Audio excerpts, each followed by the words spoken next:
Hi, everybody. So, we're going to finish up this short little series of videos with one on negotiation.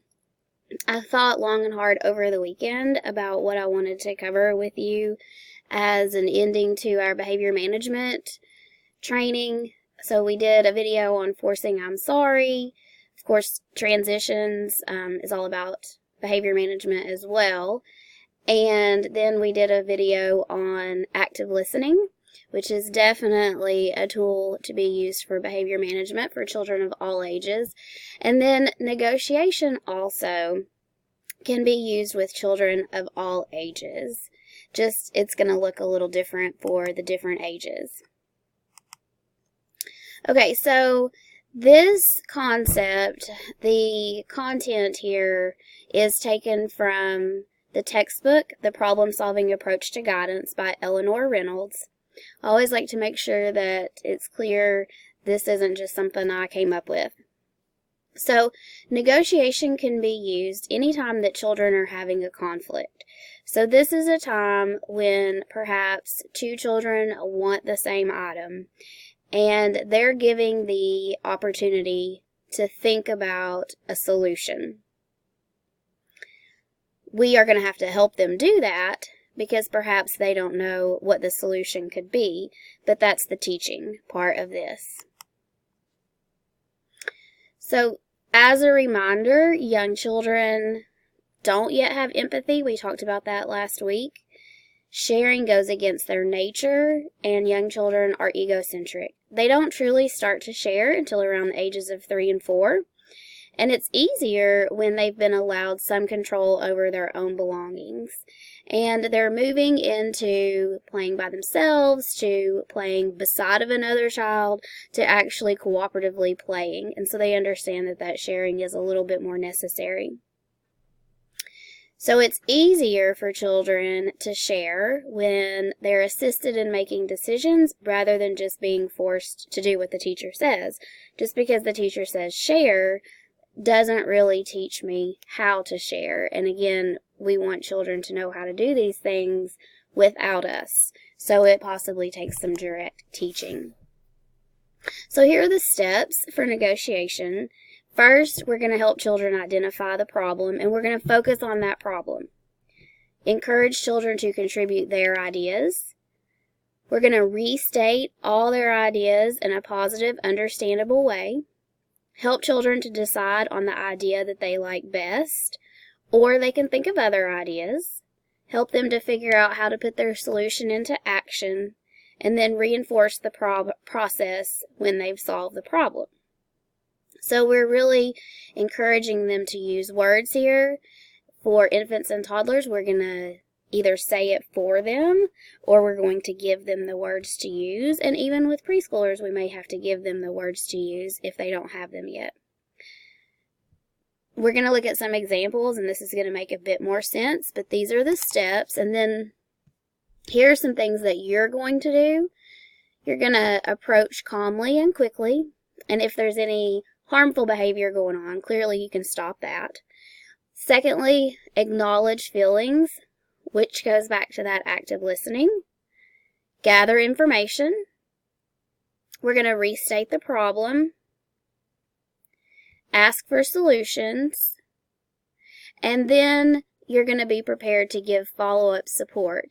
So, for example, if that means having a timer, then you're going to follow up with, oh, the timer went off.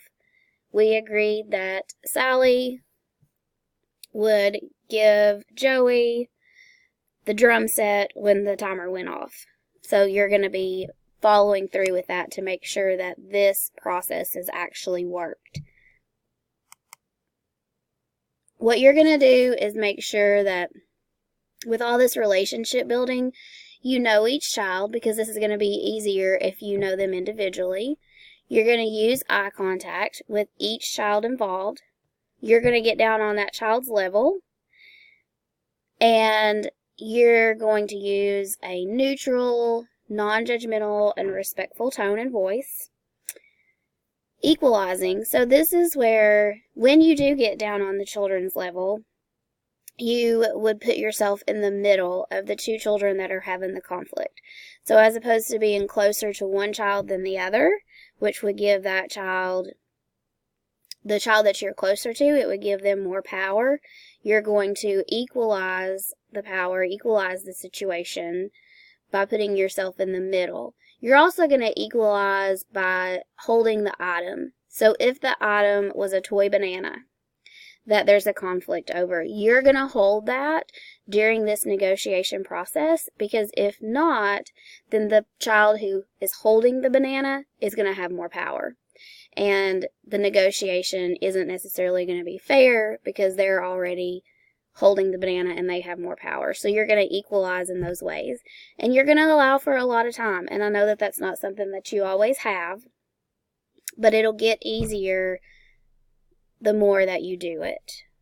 So the things that we want to avoid in this process is forced sharing, forced taking turns, forced saying I'm sorry, asking who had it first, and blaming. Because none of these things address the problem. Okay, so forcing the sharing, forcing the turn taking, you're solving the problem for the child. And they're not learning how to negotiate at all. They're not learning how to solve the problem for themselves.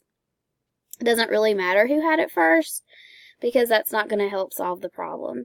And blaming one child or another, that also isn't going to help solve the problem. Okay, so with infants, we're just going to talk through this with infants. So the example here is that Tina is crawling on the floor and happens to crawl on top of Georgie, knocking him over. Georgie is startled and reacts by crying. So the teacher removes Tina from on top of Georgie. This is a conflict. It's not over a toy, but it is a conflict. The teacher says, "Georgie, what a surprise having Tina knock you over. Looks like that startled you." Active listening. So then the teacher helps Georgie sit up, and he begins to calm down. The teacher says, "Georgie, is there something you want to tell Tina?" You can tell her to stop. The teacher holds Georgie's hand up in front of him and says, "Stop," for him. And then the teacher says, "Tina, Georgie wants you to be more careful and stop pushing him over."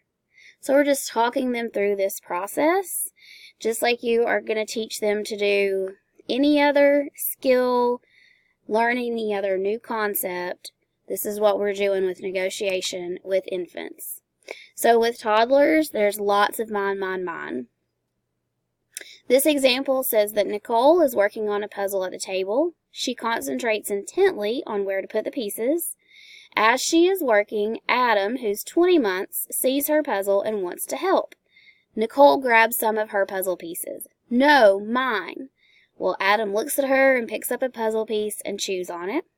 The teacher says, "The puzzle piece is not for your mouth, Adam. It goes in the puzzle." We're giving him information. Nicole says, "My puzzle." The teacher says, "Adam wants to help you with your puzzle. Do you want to say something to him?" "No help. My puzzle. Adam get puzzle." "Adam, I hear Nicole saying she wants you to work on your own puzzle.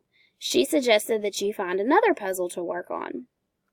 The teacher helps Adam choose a puzzle that he likes and then says, "Now you can each work on your own puzzle."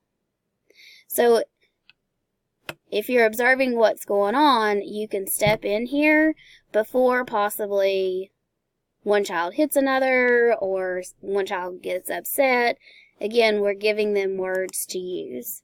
So with preschoolers, this is a ton of fun, and it's really exciting when you see it work. And it will. It just may take some time.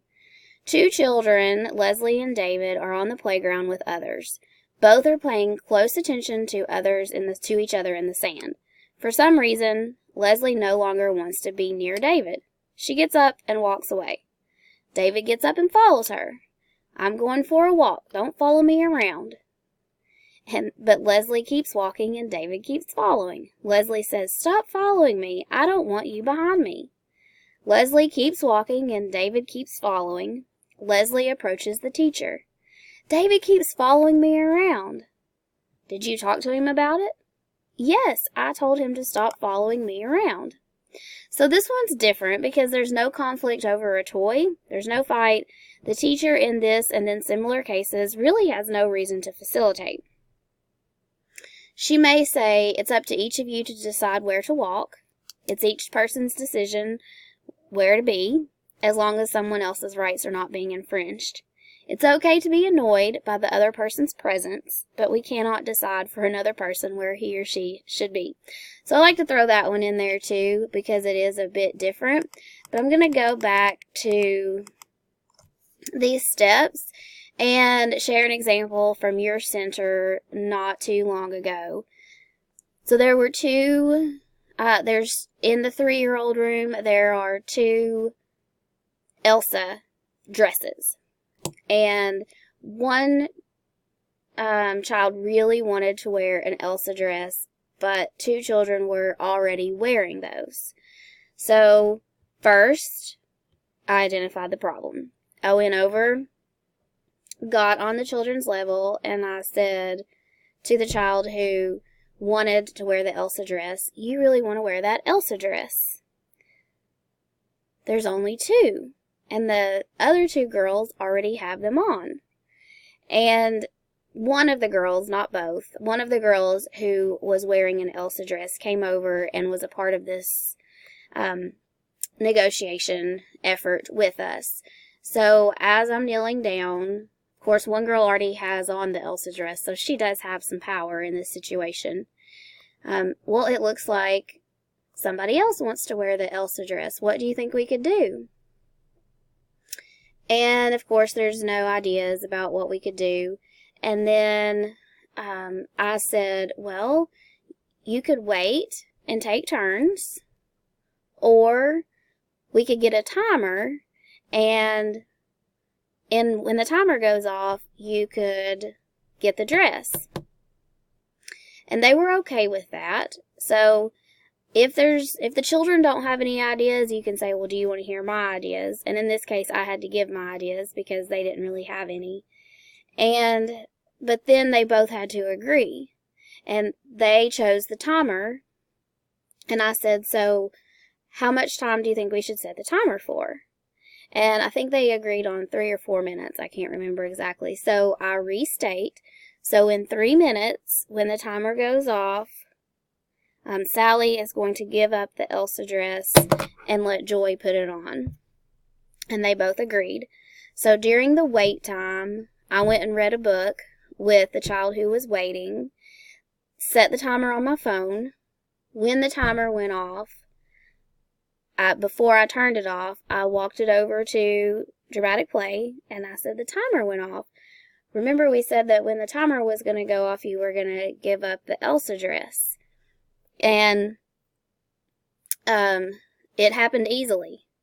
Now, it could have been clearly because that child is one to get along with others easily, but also we were all involved in that process. It wasn't me telling them, hey, in 5 minutes, so-and-so is going to give up the Elsa dress. We worked through it together. And sometimes you'll find that after the amount of time, the child who wanted the item no longer wants it, or they'll walk away and they're not interested anymore. That happens more often with infants and toddlers. I've seen that a lot, where you try to negotiate, you come up with a solution, and then they forget about it and they could care less. But also, the last thing that I want to say is sometimes the children don't have the ideas. So there are those negotiation cards from CEFL that I know the 2 preschool rooms have copies of. If anybody else wants copies of those, I will definitely make those. But they say things like share and take turns, get a timer, trade, share, get a teacher, say please stop. So they give children an idea of what can be the solution. All right, I hope you can use it.